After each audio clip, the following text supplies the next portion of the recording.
Henry Kissinger जो US के former secretary of state हैं, वो कहते हैं जितना डेंजरस यूएस का दुश्मन होना है उससे ज्यादा डेंजरस हो रहा है यूएस का दोस्त होना। लेकिन ऐसा वो क्यों कहते हैं? तो कई बार अमेरिका ने अपने फ्रेंड्स कंट्रीज को धोखा दे रखा है, जैसे कि साउथ वियतनाम को मिलिट्री हेल्प दी और जैसे ही उसका स्ट्रेटेजिक फायदा खत्म हुआ वहां से अपनी मिलिट्री बुला ली। फिर इराक ने कुर्दुस की मदद किया और जैसे ही उनका फायदा पूरा हुआ वहां से भी हट लिए।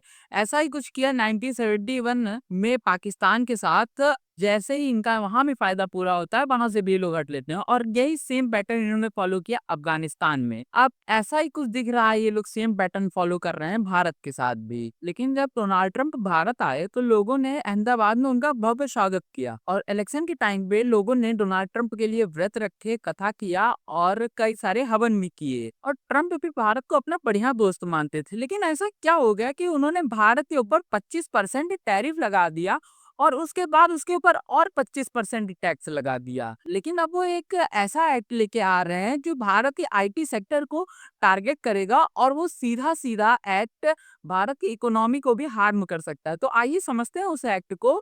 अब बात करते हैं उस नए बिल की जो अमेरिका लेकर आ रहा है। इसका नाम है हायर एक्ट यानी halting international relocation of employment act. नाम से ही समझ आ रहा है इस एक्ट का पर्पस क्या है। देश के अंदर जॉब्स को रोकना और बाहर आउटसोर्सिंग को लिमिट करना। इस बिल का मेन टारगेट है इंडियन आउटसोर्सिंग कंपनीज। अमेरिका चाहता है कि यूएस कंपनीज अपना काम इंडिया जैसी कंपनीज को ना चाहिए। इसके लिए अमेरिका ने 3 बड़े स्टेप प्रपोज किए हैं। पहला स्टेप 25% का एक्साइज टैक्स। जो भी यूएस कंपनी अपना काम इंडियन कंपनीज को आउटसोर्स करेंगी उस पर 25% का एक्स्ट्रा टैक्स लगेगा। ये टैक्स सीधा उनके कॉस्ट को बढ़ा देगा और आउटसोर्सिंग को डिस्करेज करेगा। और दूसरा स्टेप, इस टैक्स पर कोई भी डिडक्शन नहीं होगा। नॉर्मली यूएस कंपनीज को 21% का कॉर्पोरेट टैक्स देना पड़ता है, लेकिन आउटसोर्सिंग पर लगने वाला 25% एक्साइज टैक्स उसके ऊपर ऐड होगा। मतलब टोटल 46% तक टैक्स जा सकता है। इससे आउटसोर्सिंग लगभग इकोनॉमिकली इम्प्रैक्टिकल बन जाएगी। और तीसरा स्टेप है, जो पैसा टैक्स से मिलेगा उसे डोमेस्टिक वर्कफोर्स फंड में डाल दिया जाएगा। ये फंड लोकल अमेरिकन वर्कफोर्स को ट्रेंड करने में यूज होगा ताकि कंपनीज को बाहर जॉब देने की जरूरत ही ना पड़े। सीधी बात यह है कि ये बिल इंडियन आईटी और आउटसोर्सिंग कंपनीज को प्रेशर में लाने के लिए है। अगर ये पास हो गया तो यूएस कंपनीज को आउटसोर्सिंग का ऑप्शन महंगा और मुश्किल हो जाएगा। इसका इम्पैक्ट सिर्फ बिजनेस तक सीमित नहीं होगा, ये पूरे इंडिया की सर्विस इंडस्ट्री पर असर डालेगा।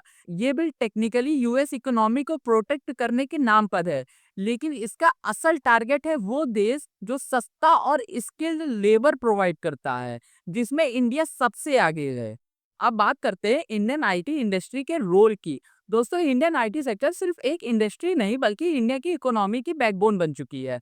फंडिंग ईयर 23-24 में इंडियन का आईटी एक्सपोर्ट था अराउंड 199 बिलियन डॉलर्स तक का। और फंडिंग ईयर 24-25 में ये और तेज हुआ और एक्सपोर्ट्स बढ़कर पहुंच के 224.4 बिलियन डॉलर्स तक, यानी लगभग 12.5% की ग्रोथ। अगर आप ग्लोबल आउटसोर्सिंग मार्केट देखो तो इंडिया का हिस्सा है लगभग 18%। मतलब दुनिया भर का एक बड़ा टुकड़ा आईटी काम इंडिया के पास आ रहा है। नेस्कॉम के हिसाब से फंडिंग ईयर 24-25 में इंडियन टेक सेक्टर का टोटल रिवेन्यू पहुंच गया 282.6 बिलियन डॉलर्स तक। और एम्प्लॉयमेंट की बात करें तो ये सेक्टर डायरेक्टली 58 लाख लोगों को रोजगार दे रही है। मतलब 500 करोड़ से ज्यादा फैमिलीज की रोजी रोटी आईटी एक्सपोर्ट पर चल रही है।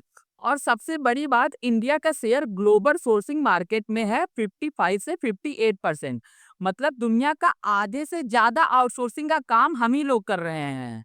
अब सोचो, अगर अमेरिका का हायर एक्ट आउटसोर्सिंग को रिस्ट्रिक्ट करे और इतना बड़ा टैक्स लगा दे तो इसका सीधा असर होगा इंडिया के 224 प्लस बिलियन डॉलर्स के एक्सपोर्ट बेस पर।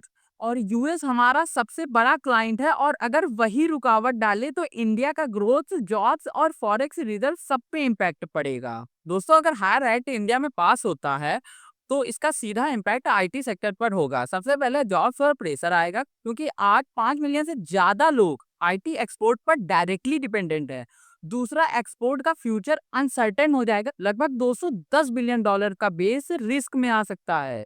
तीसरा ग्रोथ स्लो हो सकती है। अभी 6 से 7% की ग्रोथ एक्सेप्ट है, लेकिन नए टैक्स रूल्स के बाद ये गिर सकती है। और सबसे बड़ी बात, यूएस डिपेंडेंसी अब रिस्की बन गई है, इसलिए इंडिया को अपने मार्केट्स डाइवर्सिफाई करने पड़ेंगे और आगे चल के इंडियन आईटी को शिफ्ट करना होगा एआई, क्लाउड, साइबर सिक्योरिटी जैसे नए टेक एरियाज की तरफ। और यही सबसे बड़ा लेसन है, अमेरिका अपने इंटरेस्ट के लिए पॉलिसी बदल सकता है, लेकिन इंडियन आईटी को अपने टैलेंट और इनोवेशन से हर चैलेंज एक नई अपॉर्चुनिटी में बदलना होगा। आज की वीडियो में हम लोग बस इतना ही रखते हैं। अगर आपको ये वीडियो थोड़ी सी भी नॉलेजेबल लगी हो तो कमेंट्स में अपना प्यार जरूर दिखाइएगा। Thanks for watching, this is Shivang.